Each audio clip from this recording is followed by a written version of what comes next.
ఆంధ్రప్రదేశ్లో కూటమి ప్రభుత్వం ఏడాది పాలన పూర్తి చేసుకున్న తర్వాత ఈ 1 ఇయర్లో గవర్నమెంట్ చేసిన డెవలప్మెంట్ మీద ప్రజలకు అవగాహన కలిగించే కార్యక్రమాన్ని తెలుగుదేశం పార్టీ చేపట్టింది. ఆ కార్యక్రమంలో కార్యకర్తలను భాగస్వాములు చేసింది.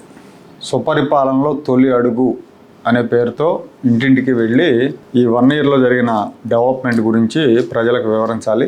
ఆ బాధ్యత కార్యకర్తలకు అప్పచెప్పారు. బెస్ట్ పర్ఫార్మెన్స్ చూపించిన వాళ్లకు ఉత్తమ కార్యకర్త అవార్డులు ఇచ్చారు. మై టీడీపీ అనే ఒక యాప్ ద్వారా క్లస్టర్, బూత్, యూనిట్, మండల, నియోజకవర్గ స్థాయిలో కార్యకర్తలు, నాయకులకు ఈ బాధ్యతలు అప్పచెప్పారు. ఫీడ్బ్యాక్ని ఆ యాప్లో నమోదు చేశారు. ఎవరైతే ప్రతి ఇంటికి వెళ్ళి సంక్షేమ కార్యక్రమాలు, అభివృద్ధిని వివరించి కరపత్రాలు పంపిణీ చేసి ఆ యాక్టివిటీని యాప్లో అప్లోడ్ చేశారో వాళ్ళల్లో బాగా పనిచేసిన వాళ్ళని గుర్తించి ఉత్తమ కార్యకర్తలుగా ఎంపిక చేశారు. వీళ్ళు ఎన్ని రోజులు పనిచేశారు, ఎన్ని ఇళ్ళు కవర్ చేశారు వంటి అంశాలు కూడా పరిగణలోకి తీసుకున్నారు.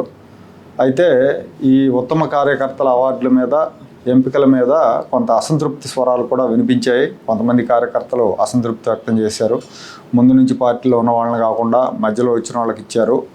మధ్యలో వచ్చిన ఎమ్మెల్యేలు అయిన వాళ్ళ సిఫారసుల మేరకు ఇచ్చారు. ఆ ఎమ్మెల్యేలకు ఏం తెలుసు, ఎవరు ఎలా పనిచేస్తారన్న విమర్శలు వచ్చాయి. సోషల్ మీడియా వేదికగా ఈ విమర్శలు ఎక్కువగా వచ్చాయి. అయితే ఇవి సిఫార్సులతో ఇవ్వలేదని, పనితీరు ఆధారంగానే ఇచ్చామని, చురుగ్గా ఉండే వాళ్ళని గౌరవించడం, ప్రోత్సహించడానికే ఈ అవార్డులు ఇచ్చినట్టు పార్టీ వర్గాలు చెప్తున్నాయి.